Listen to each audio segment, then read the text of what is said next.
And I looked them in the eye to clarify, are you asking me to lie to parents? And they said, yes, it's the law. It's for the students' privacy. And I was just like, I think I like sat back and like braced myself for a second because I just couldn't believe it. Yeah. And it really like hit me in that moment. That is how much the school system, the education system is trying to push parents aside, and do as they please, what they think is best for our children. Well, hey, everybody, welcome to Our Watch. I am Tim Thompson, and God has called us to be two things here on earth, the salt and the light. Salt is a preservative. We're supposed to preserve our community, the Judeo-Christian values God has instilled in us through His Word and by His Spirit, and we are the light of the world. We shed light on what's going on. Ephesians 5:11, we expose the wicked deeds done in darkness. It's what we're called to be, and many Christians have not taken that role seriously, but today we have somebody with us who is an exception to that. She's definitely taken this role seriously. She is being what God has called her to be, and let's face it, when you are what God called you to be, sometimes that comes at a great cost to you personally and to your family as well. So with us today, we've got Jessica Tapia, and she is a teacher here in the state of California. Jessica, welcome to the program. Thank you. Thank you so much for having me. Yeah, just grateful to have you out and to be in the company of somebody who takes their role seriously. I know how hard it is to get out there and be what God's called you to be, because when you do that, there's an attack on you spiritually, and many times those attacks come across physically. They manifest themselves in our physical lives, and so I just want to have you just briefly, as we open up, share what's going on with you in your life. What's going on? Yeah, what happened to you? Yeah, so probably many people know at this point that I'm the teacher that was fired for my religious beliefs. Specifically in the way that my district put it is they could not accommodate me. They could not accommodate my religious beliefs. And so to kind of lay out how that all even came about, back in May of last year, it was 2 days before the school year was going to end and we're going to go on summer break. Students found my social media. I don't know why, but they did, and they found things they didn't like. And they reported those things to the school district and shared how the things they found made them feel. Again, all my opinions, my values, my beliefs, and my Christian religion that I share very openly on my platform, as I had the right and freedom to do. And so the district immediately took me out of work, put me on paid administrative leave, investigated what the students brought forth to them. The whole summer went by. I didn't hear a thing. I was really thinking it was going to blow over. And it didn't. They called me in for a meeting right before the new school year was going to start in August and presented everything that was found and what they had investigated and found based on what students brought forth. And I had the chance to speak my part to the story. And I did that, and I'm holding back a little bit because this was a 9-month long thing, and if I get really into the details of it, we'll be here for probably 2 days. So that meeting was over. I said my part on what was found and what they brought forth to me, and continued on leave. And they called me back in for a second meeting in September, and essentially said that what students found on my social media was very serious and very not okay. I was barely getting my job back. And again, what was found, my beliefs, my opinions, my Christian views of life and the world. And but the school district said it was so bad. And I was barely getting my job back, but we're going to let you come back under these directives. And that's when, in that meeting, I was presented with directives that I knew in my heart and soul, these are not in line with who I am as a believer. I cannot, in good conscience, comply with these directives and promise I'm going to return to work and to the school campus and behave in these sorts of ways if I'm presented with these situations. And so what those directives were, the first one was that I had to call students by their preferred gender pronoun. And after learning that, I forget how it got brought up in that meeting. This was not at the time a written directive, but it got brought up that I had to withhold that information from parents if a student ever came to me saying, I don't think I'm a girl anymore. I believe I'm a boy. I want to be called, he. This is the name I want you to. I can't tell parents that. And I looked them in the eye to clarify, are you asking me to lie to parents? And they said, yes, it's the law. It's for the student's privacy. And I was just like, I think I sat back and braced myself for a second because I just couldn't believe it. Yeah. And it really hit me in that moment. That is how much the school system, the education system is trying to push parents aside, and do as they please, what they think is best for our children. And so that was strike two for me in that meeting, hearing those two directives. And I knew inside, and I wasn't vocalizing it to them yet. This is not in line with my beliefs. I'm not going to be able to do this. And there were a couple other directives. I won't go over all of them, but there's another one you'd probably like to know about. They said that I had to refrain from talking to students about God or the Bible. One of the allegations that students made in that first meeting that they presented me with the findings was that I broadcast sermons to my classes. And I told the district, the only thing I can think of that students would have come up with an allegation like that is I'm a PE teacher. On Mondays, it's a run day. We go to the track, and that's the one day I let them listen to a podcast or music of their choosing. And I do the same. I put my phone in my pocket just loud enough for me to hear, and I listen to something of my choosing. So I said, yeah, if they walked by me, they might have heard Jesus is Lord or hallelujah. Mm-hmm. But I'm not going to put in headphones. I have to still be vigilant. And, I really don't see anything wrong with that. And students also claim that I do talk to them about God or the Bible. And I told the district, if they come to me with a question, I do. Because my faith says to always be prepared with an answer for the hope that I have. And so I do. And, very honest with the district. But that was another directive that I was like, I'm not going to make promises that I will never, bring up God or the Bible to my students again. This is my mission field, Right. I didn't become a teacher with the thought in my head, okay, 8 hours a day when you're at work, God aside. Not at all. Right. I mean, I went to California Baptist University, a Christian college for 8 years. I have my master's in education. I had a specific class learning how you can bring in your faith and your religion in a certain very careful way. It cannot at all be persuasive, but it can be proselytizing. Yes, but it can be educational. Sure. I mean, we're teaching about all these other religions in, history or whatever. Right. So not only that, we also teach about Christianity. Yes. I mean, it is one of the world religions, let's face it, and it is something that is required to be taught. And every teacher has a right, when a child asks them about their own personal beliefs, they have a right to share their own personal beliefs. Mm-hmm.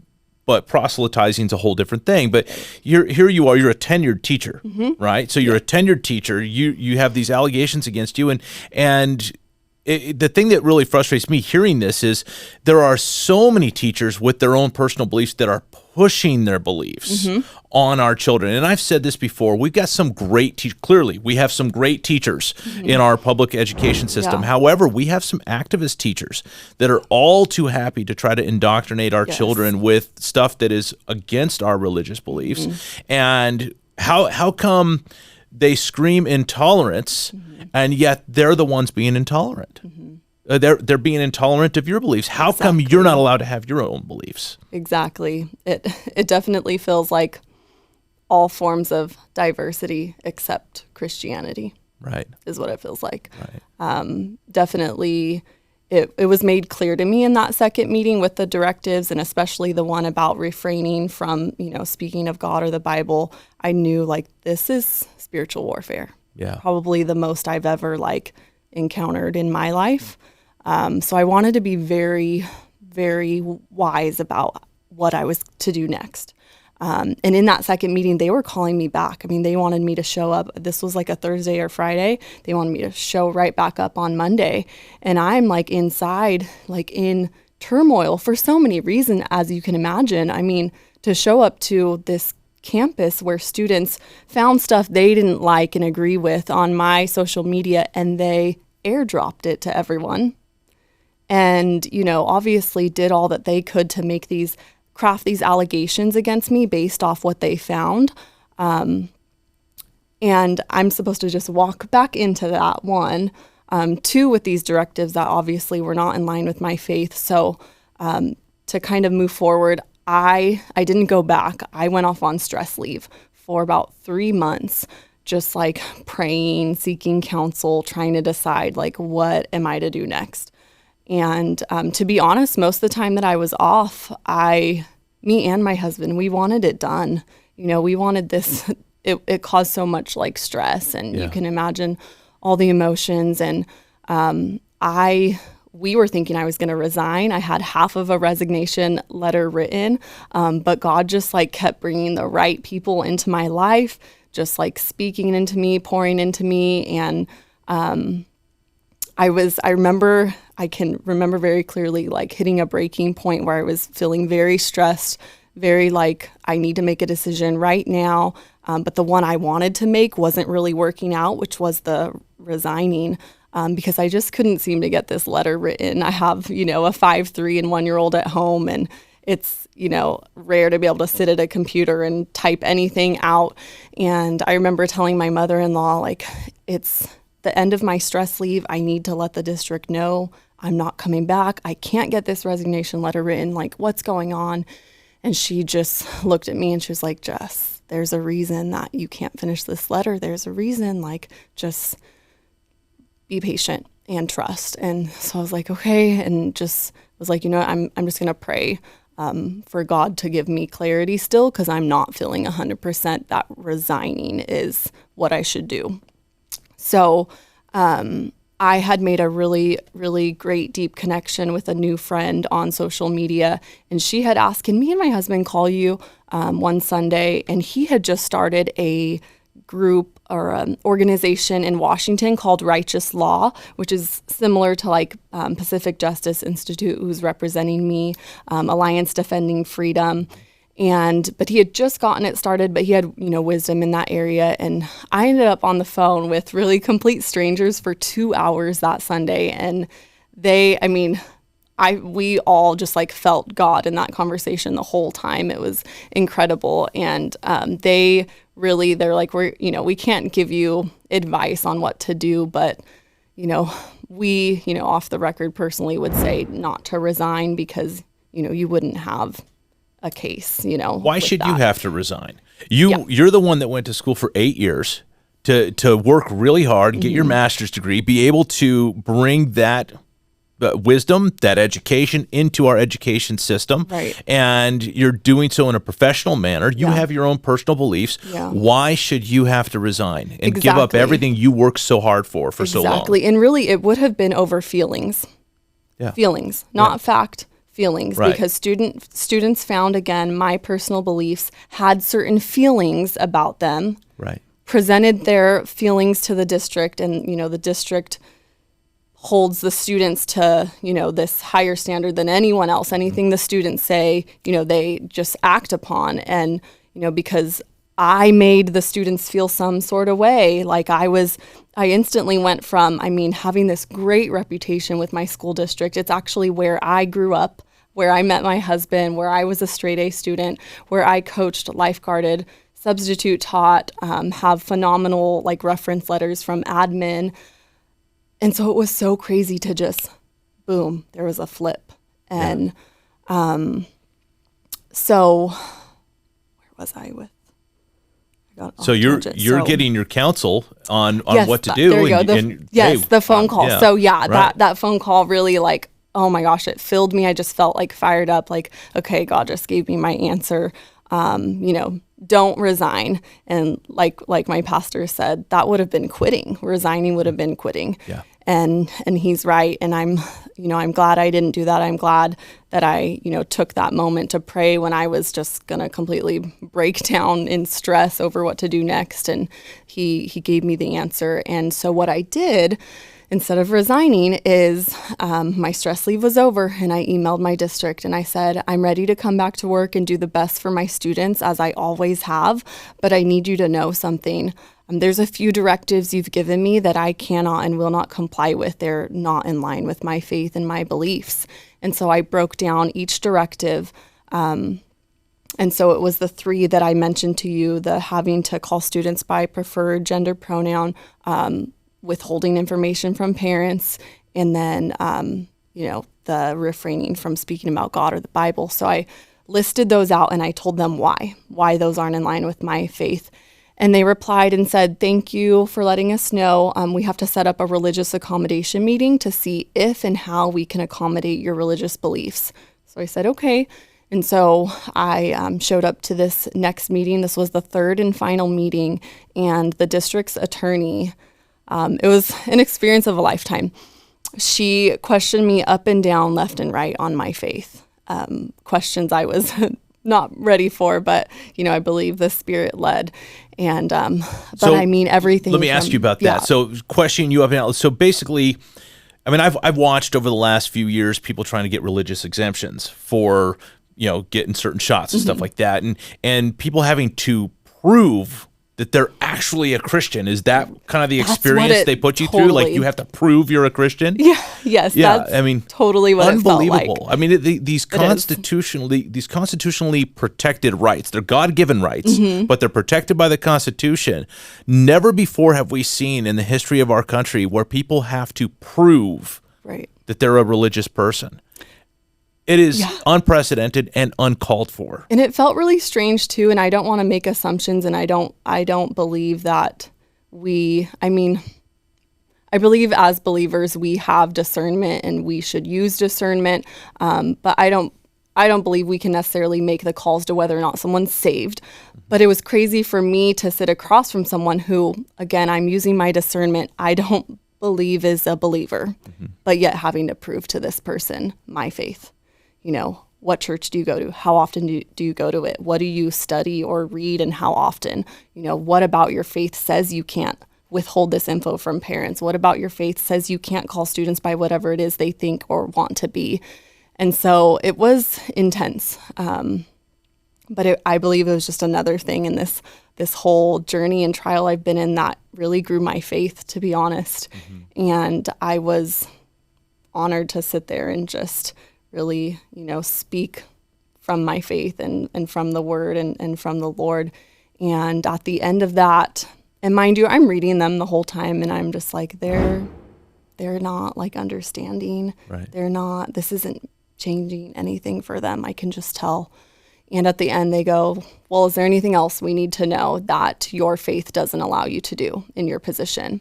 And I said, well, I'm in a unique position. I'm a PE teacher. I oversee a locker room.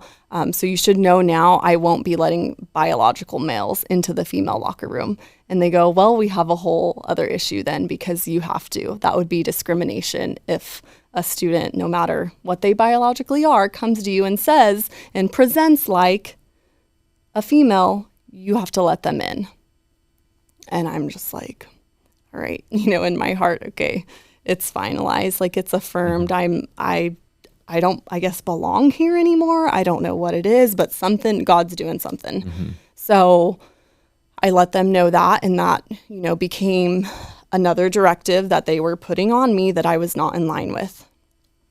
And so that meeting ended, and they said in a few days they'd have an answer for me in terms of where my employment stood, and that I could email them any accommodation ideas I had over the weekend, and I did. And then about a week later, I received a letter by email saying that I was being released from employment official January 31st because they could not accommodate my religious beliefs. Yeah, that is unbelievable. And I hear what you're saying, and you coming from a religious perspective, of course, we believe in the beginning God made them both male and female. He made them. There is a distinct difference between men and women. And it's not a choice. It is assigned at birth, XX, XY chromosomes. We understand the biology of this, but we also understand the practicality of it. And I believe that whether it's from a religious perspective or just a logical perspective, you are a voice for most parents. Yes. Most dad, as a father, I'm going to send my daughter to school. I expect there to be no men exactly in the locker room with my daughter, right? Changing in front of my daughter or watching my daughter change, for that matter. Exactly. And I want my daughter protected. I don't know I do not know a dad who doesn't want that for his daughter. Well, it's so funny you bring that up, because there's two men in the meeting that I had where we discussed this directive, and I'm not kidding. They both sit back and put their head down, and I'm just like, see, I'm not going to do that. I'm not going to sit back and put my head down. And, it's sad to me that you are both fathers and are a part of this. Yeah.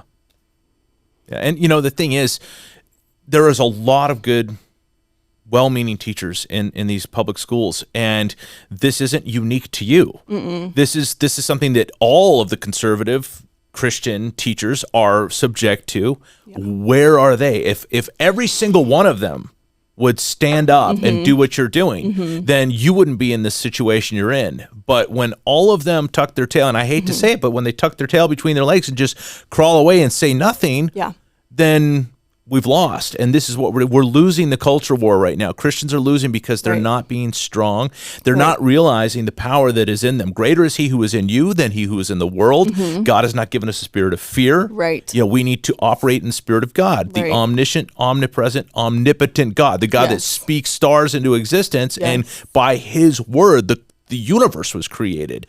How and he has placed his spirit in us. How can we cower to these things? We need to be strong in the face of adversity. Yes. And you're being strong. And like I said at the beginning of our time together, you're being strong, but at a great cost to you and to your family. So where are things at? January 1st or 31st has come and gone. What's happened to you guys?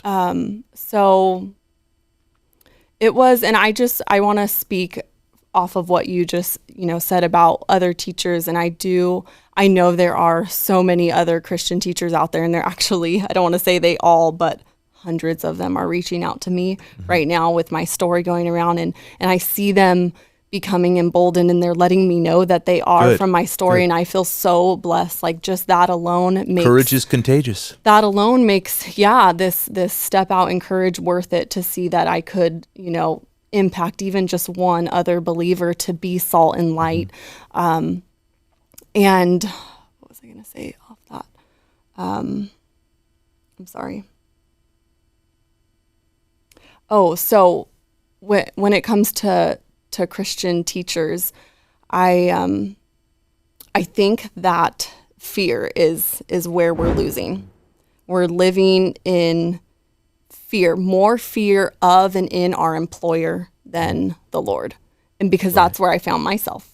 When this whole thing was playing out, I had to catch myself in that moment of, whoa, right now, is your fear in God, or is your fear in this district and these higher ups that you're sitting across from right now, and that are giving you directives that aren't in line with your faith, and that, pay you the paycheck that provides for your family? Is your fear in all of that, or in the Lord? And so I had to keep myself, in check through this. And, all I wanted to do was stay walking with the Lord through it.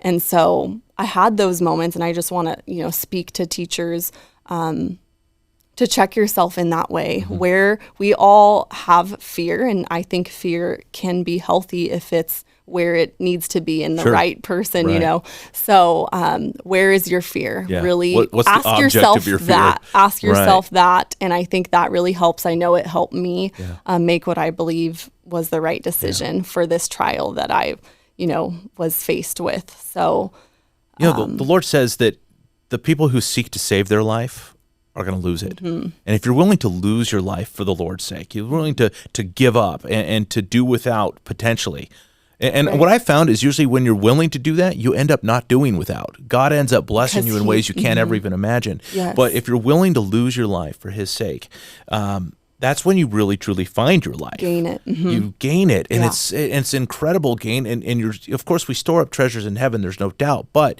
even here on earth, we gain something that you can never gain if you're not willing to struggle. Yeah. The comfort of God doesn't come without the suffering. And that's one thing where you willing to suffer. That's when the comfort. It's almost. When the more you suffer, the more comfort of God you feel, and it's neat how God does that. It's so amazing. I relate with everything you're saying completely, and I think I'm to the point where I'm like, I just want more people to step out in faith like this, because it's incredible, and I know God's not even close to done with like what He's going to do with my story and with me. And something really interesting I'd love to share is. I grew very close to someone at the district, not at the district office, but in an employee or coworker, I'm sorry. And she's a believer, and I remember I'm very, very close with her. So she was one of the first phone calls I made when the district made the decision that they did, and it was crazy. I thought she was going to be like really like upset and in turmoil, but again, she's a believer, and she just had this like sense of peace, and she just spoke over me, and she was just like, Jess, God's going to use you in a bigger way. And she goes, I don't know what it is, but I'm seeing you like somehow reach thousands. And she's like, more than essentially he was being able to use you to reach at the school. And I didn't believe her at all. No. I was just like, thousands, like how, but that was the first time that was spoken over me. And then, no, that was not the first time. The first time was the couple in Washington. Yeah. When I was speaking to them on that 2-hour phone call, I remember the husband he had a word, and he was just like, I'm listening to you talk, and I just feel like the Lord's telling me to tell you this like vision I'm getting of you like standing in front of a crowd of people, and you're sharing your story. And I was just like, whoa, okay. And that was the second time I heard that. And so God was kind of telling me along the way, and even before, the decision was made, that He was calling me to something bigger and greater. And that even leads me to, I haven't shared this at all, and I'm really excited to share this. I've been wanting to share this. This literally happened before my work thing went down, like before students found my social media, going about my normal work day, being a PE teacher. And I just remember this day and moment so clearly, because again, I was like, that was God speaking to me. We were outside, I was doing a lesson, and a group of students were kind of off to the side, not involved. And I, walked up to them and just real gently trying to see why they weren't, wanting to participate. And they just wanted to get in conversation with me. And I'm like, okay, like, what's up, guys? And they just looked at me and they go, Miss Tapia, what do you want to do with your life? And I'm like, what? Like, I'm doing it. They're like, no. You're too good for this. What do you want to do with your life? Do you want to be a YouTuber? Do you want to be a nurse? They gave me 3 options. Do you want to be a YouTuber, a nurse, or own a business, they said. And I was just like standing there in shock, because again, like I, mentioned to you, I went to school for 8 years. Like, I'm doing it. This is it, you guys. Like, this is what God has called me to. Like, I love being with you guys. And so it was a really interesting moment. And I immediately was just like, was that you, God? Like, was that you, God? Yeah. So again, like that happened like 2 months before my work thing went down. And I almost feel like that was kind of the Lord letting me know something was coming. Right. And so it's been a lot. I mean, I'm like ready to write a book, but again, I have 3 little ones. I don't know if I'll ever be able to do that, but I would really love to, because God has been in it since before it happened. And, He still is now. And I'm just doing my best to, continue to live out my faith, and know that He'll provide, and know that He just calls us to be obedient and he's going to do the rest. Yeah. So that being said, that God will provide. I firmly believe that God provides, but I also firmly believe that people need to be given an opportunity to help be a part of that provision. You've got 3 kids at home, and your husband is working, but when it's not raining. And it's been a lot of rain this year so far, and you're at home and you don't have a job. How can people help you? How financially? How can people help you as you're going through this process? Well, thank you for asking about that. I do have 2 little side businesses that I really am praying that I can build up to something great enough that I am able to continue being home and protecting and raising and teaching my own 3 little ones if possible. So one of them, I actually started a little apparel business. That's been really cool. I recently launched it maybe a week or 2 ago, and it's been so cool to see people that I've never even met. They just, follow me on Instagram. They're buying, a shirt here and there, and I've never met them. They're complete strangers, but they're brothers and sisters in the faith, and they want to support. So I have that going. There's a link to that on my Instagram. And what is your Instagram? How can people find you on there? Yeah, it's Jess_Sayin. So JESS_SAYINNN. Okay, and we'll put that in the link for people to connect with you. Yeah. How else? And then my best friend did make me a Give, Send, Go. I had never heard of that before. It's actually the Christian version of GoFundMe. Right. So really sweet of her. She kind of typed out a whole description of what I'm going through. And so that's been another amazing thing. That I see strangers just, supporting. I'm just like, wow, I've never seen the body of Christ in this way. And again, I think it's all just acting out in faith. When we truly take a step out in faith, we get to see things and experience things in our faith that we've maybe never experienced before. Yeah. So there's that. Or never had to experience. Right. Think about, you go to school, you have your master's degree, you've got a good paying job. You've never had to go, hey, I need the body of Christ to help me out in this way. No, yeah. And here you are in a position where you need the body of Christ to help you out. And so I'm adamant about this. I'm going to ask my audience, help you out.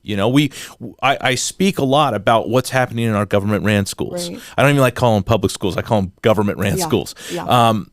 We need people like you, Christian teachers, to take a stand. And how can we ask you to take a stand and then not help support you as you take that stand? Very true. So I'm going to ask my audience, help you out.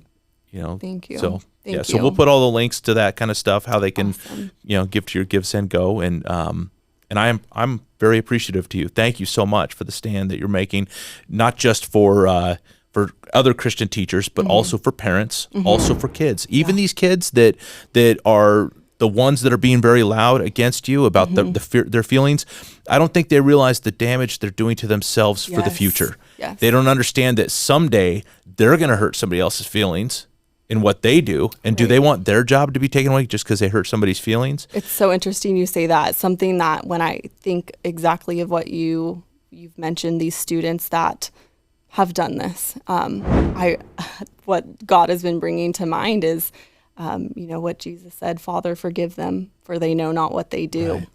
Right. These are children, and they are just being so swayed by this current culture, which is just being completely demoralized. And, that's essentially what they're trying to do to us teachers as well. Set all your morals aside when you come onto campus, because this is how you're going to do things. Right. And so, that just made me think of that, what you were saying. Yeah, you're absolutely right. They don't know what they're doing. Sadly, there are some adults that are pushing them to believe that their voice counts more. And I've been saying this, people are like, well, you're not listening to the students. Well, they're kids. I'm the adult. They need to listen to me. And this is a part of my Christian faith is the kids don't get to do whatever they want to do. They need to honor their mother and their father. Right. And they'll live a long and prosperous life if they'll honor their mother and father. It's a command that comes with promise. Right. And the reason is when mom and dad raise them up to know what's right and do what's right, that comes at a blessing to them. And it helps them to live that prosperous life. So again, I want to thank you. Thank you for joining us today. Thank you for all you're doing. I'm going to continue to follow your story and follow you on Instagram, and we'll put in the link for everybody to connect with you and support you as you go through this process. So I pray blessing upon you, and just can't wait to see what God does. Thank you. Me too. Thanks for having me on. Yeah, of course.